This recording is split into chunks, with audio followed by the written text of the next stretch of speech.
고소하지 않는지 잘 모르겠습니다만. 제가 평가할. 예, 알겠습니다. 이 수사지휘권 7월 초에 이원석 현 검찰총장이 수사지휘권 회복 요청하신 적 있죠? 제가 뭐 그러니까 구체적 대화 내용을 예. 이야기하는 게 아니라 예. 요청한 적은 있냐는 겁니다. 사실관계 확인을 위해서. 수사지휘권 요청이라는 부분이 뭐 지내가는 말로 할 수 있는 내용인지 잘 모르겠습니다. 이원석 그 정도로 가벼운 검찰총장과 내용인지. 김건희 여사와는 특수관계입니까? 저는 알지 못합니다. 아니잖아요. 특수관계 모르세요? 예. 아 둘이 이제 긴밀한 관계인지도 모르겠다는 것인가요? 잘 모르지. 그러면 이원석 총장에게 7월 초에 그 수사지휘권 이원석 총장이 7월 초에 수사지휘권 회복을 요청한 건 사실입니까? 그러니까 그 일이 있었다 없었다 정도. 구체적 뭐 대화 내용은 제가 물어보는 게 아니니까요. 그러니까 제가 말씀드리는 게 수사지휘권 복원 요청이라는 게 다른 대화를 하다가 한마디 나왔는 걸 그걸 지휘권 복원 그러니까 요청이라고 평가를 해야 되는지에 대해서는 다른 문제라고 생각을 합니다. 그러니까 배제되었었는데 배제를 다시 복구시켜 달라라는 요청 수사지휘권이라고 제가 명칭하지 않겠습니다. 그러면 최소한 검찰총장으로서 보고받을 대상인데 보고받지 못하는 배제해서 복원했냐 이겁니다. 그 부분에 대해서는 제가 아까 그 정도 요청 말씀드렸습니다. 받았죠. 아까 제가 말씀드린 바와 같이 지휘권에 대해서는 입장 당시 법무부 장관이 배제한 이유는 김건희와 윤석열 검찰총장이 특수관계이기 때문에 그런 겁니다. 그런데 지금 이원석 총장 특수관계가 아니지 않습니까? 위원장님 제가 이 위원님 말씀에 답을 마저 해도 되겠습니까? 네, 1분간 하세요. 예. 아까 제가 말씀드린 바와 똑같이 지휘권 배제는 개인이 개인인데 한 것으로 보기는 어렵습니다. 기관이 기관인데 한 것이고 그 기관으로 한 것은 그 사건이 종결될 때까지는 유효하게 배제되어 있는 것이고 그 배제가 된 것을 다시 복원시켜주는 조치가 필요하다고 생각합니다. 근데 그 복원 조치에 대해서는 전임 박범계 장관님께서도 그 복원 조치는 불필요하다.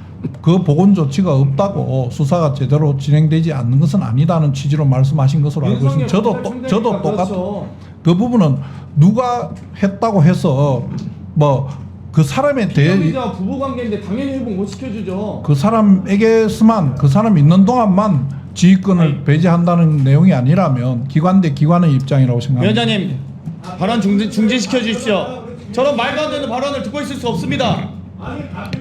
저게 무슨 발언이에요? 저게 지금 자, 기관 대 기관이라뇨? 왜 배제했는지 장경태 의원도 그렇잖아요. 유상범 의원도 발언권 드리지 않았어요. 저도 위원장님 제가 한 말씀 하게 해주시죠. 한 말씀 했기 때문에 아니요. 그만하세요. 아니요 위원장님 장동혁 의원 다들 위원장님. 조용히 하세요. 장동혁 의원님 아무리 질의하세요. 위원이라도 장관 국무위원으로 앉은 장관 보고 저런 것이라니요. 저 언제 저런 거라고 했습니까? 들어보시죠. 저런 말이라고 했습니다. 성격하게 확인해 보세요. 저런 말이 저거 제발 그러지 똑같은 거 아니야? 않습니다, 어떻게 장관. 그렇게 말할 수 있습니까? 장관 저런 거라고 안 했다니까요. 장경태 의원 잠깐만요. 위원만 국무위원 마음대로 할 수 있는 겁니까? 장관. 국무위원도 하고 싶은 말 대표입니다. 하니까요. 부부관계라니. 말하라고 했잖아요. 지금 비자가 아닙니까? 왜 국민들한테 장관. 왜 거짓말하세요? 지휘권 배제의 의미가 뭔지를 설명하라고 하는데 지휘권 배제의 장관님. 의미가 기관 대 기관이라고 장관님. 설명하는 걸 왜 틀렸다고 이야기하면서 본인만 이야기하는 겁니까? 틀렸습니다. 장관 부끄러우지 마세요. 발언 중지합니다. 부끄러운 거는 본인이 부끄러운 줄 아세요? 장관 장관이 지금 뭐 하시는 겁니까? 발언 위원장이 정상적으로 잠깐 말씀을 드릴 들으세요. 거 아닙니까? 들으세요. 위원장이 질문 답변 포함해서 7분입니다. 그래서 7분이 끝났음에도 불구하고 장관께서 발언 기회를 달라고 해서 드렸어요. 그래서 발언하셨죠. 호함을 지르지 않습니다. 제 얘기를 들으세요. 장경태 의원님도 제 얘기를 들으세요. 그래서 발언권을 드렸어요. 그럼 1분 발언하셨어요. 그럼 됐지.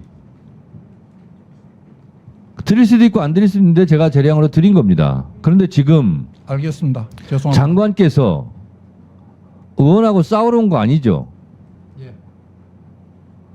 그런데 질의한 의원에 대해서 지금 같은 태도는 매우 부적절합니다. 알겠습니다. 위원장이 진행을 하면서 위원장의 개인에 대해서도 이러저런 의원님들이 공격도 합니다. 억울한 부분도 있지만 그냥 넘어가는 부분이 있어요. 그걸 어떻게 일일이 다 얘기합니까? 원활한 의사 진행을 위해서 그런 겁니다. 장관께서도 질의를 받다 보면 국민의힘 의원이 질의하면 좀 편하겠죠. 민주당 의원이 질의하는 부분에 대해서는 내용도 좀 불편하겠죠. 그렇지 않습니까? 제 발언하고 있어요. 그럴 수 있어요. 그러나 장관께서 국무위원을 말씀하셨기 때문에 국무위원은 국민들의 이러저러한 쓴소리, 단소리 다 듣는 겁니다. 그거를 못 듣겠다 그러시면 장관 하시면 안 됩니다. 그래서 방금 그런 태도 있잖아요. 태도는 앞으로 유념하셔서 안 하시는 게 좋을 것 같습니다. 다시 그러면 제가 사과를 요구하겠습니다. 그런데 이번 한 번이니까 그냥 넘어가기는 하겠으나 다시 네? 그건 위원장한테 한 겁니다. 위원장한테 한 거는 제가 인정하겠고 개별 의원에게도 제가 사과를 요청할 수 있는데 오늘 그 부분은 일단 여기서 요 정도로 마무리하고 넘어가도록 하겠습니다. 장관님 아셨습니까? 예. 네. 요 정도 하자고요. 아니, 요 정도 하는 게 문제는 사실관계로 호도해서 말씀을 하시면 안 되는 거죠. 그거는. 답변할 기회를 줬고 답변을 하는 중간에 뛰어들어와서 소리를 지르고 하니까 본인이 그 와중에 불필요한 얘기가 있어서 말씀을 한 거 아니에요. 자, 알겠습니다. 자, 알겠습니다. 알겠어요. 자, 알겠어요. 그러니까 제가 뭐라고 합니까? 유상봉 간사님도 장경태 의원님도 끼어들지 말라고 그랬죠. 상대방이 얘기할 때. 안 끼어들면 발생하지 않을 문제들이에요. 끼어들지 맙시다 하면서 끼어들어요. 그것도 하지 말자고 그랬죠. 제가 몇 번을 얘기합니까? 할 말 있으면 상대방 발언이 끝나고 의사진행 발언을 신청하든 뭐 하든 위원장의 발언권을 얻고 얘기하라. 그 규칙만 지켜지면 발생하지 않을 문제입니다. 앞에 앉아 계시는 정부 위원들께서도 마찬가지예요. 의원이 발언 기회를 주지 않고 자기 발언하고 끝냈어요. 근데 나는 억울해. 발언하고 싶어요. 그럴 때는 위원장한테 저도 발언 기회, 답변할 기회를 주십시오. 라고 말씀하시면 그때에 따라서 적절하게 발언권을 드릴 수 있고 안 드릴 수 있는데 그것은 가급적이면 드리는 방향으로 하겠다라고 아침부터 말했지 않습니까? 그게 지금 그렇게 하고 있어요. 그러니까 위원장이 진행하는 대로 따라주시면 발생하지 않을 문제입니다. 그리고 장관께서도 제가 발언을 하지 말라고 중지하라고 하면 중지하시고요. 장관들뿐만 아니라 여야 의원님들도 발언을 중지하세요. 그럼 중지하세요 일단.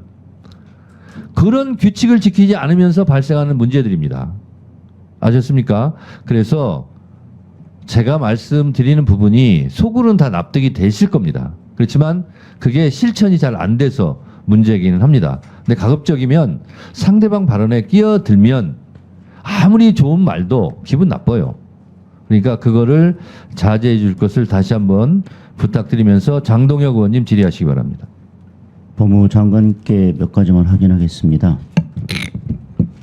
드루킹 댓글 사건에 만약 윤석열 대통령이 탄핵이 된다면 어디로 돈이 몰리게 될까요? 이런 뉴스들을 보시면서 동시에 부자가 될 수 있다면 믿으실 건가요? 지갑에 단돈 10,000원이라도 있고 시사 정치에 관심이 있으신 분들이라면 지금 당장 돈을 벌 결심을 하셔야 합니다. 정치 뉴스를 꾸준하게 잘 챙겨보는 것만으로도 돈을 벌 기회가 있고 또 이미 큰 돈을 버는 사람들이 있죠. 이 사람들의 차이점은 뉴스를 단순히 뉴스로만 보는 게 아니라 실제로 어떤 종목들에 큰 영향을 미치게 되고 그렇다면 어디에 투자를 해야 돈이 몰리게 되는지 알고 있습니다. 월급만으로는 절대 채울 수 없는 부를 축적하고 있는 것인데요. 얼마 전 한강 작가가 한국인 최초로 노벨상을 받았다는 것을 구독자 여러분들 모두 아는 사실일 겁니다. 이때 부자들은 재빠르게 노벨상 수혜주 종목들을 찾았고 그 결과 예스24라는 종목이 순식간에 이연상을 하며 200% 가까이 오르게 되었죠. 저희 구독자 여러분들은 이미 다들 아시겠지만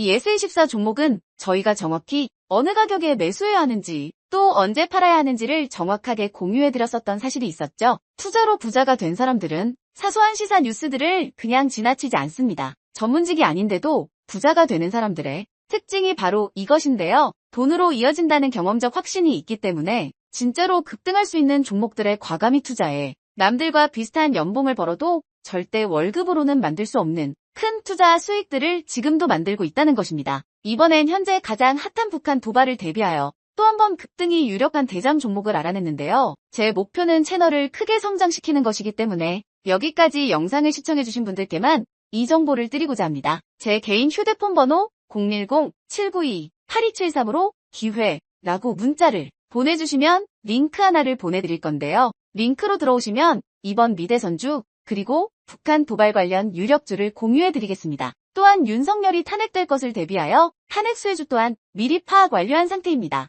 제가 돈을 받는 것도 아니고 투자를 대신 해드리려는 것도 아니니까 어느 시간이든 편하게 문자 한번 주시면 되겠습니다. 단돈 10,000원으로라도 시작해야 하는 게 투자와 재테크죠. 수익을 보시게 될 여러분들께 제가 바라는 것은 딱 하나입니다. 지금처럼 제 채널에 구독과 좋아요를 눌러주시고 새로운 영상을 만들 때마다 시청을 해주시면 됩니다. 제 번호를 꼭 기억해주세요.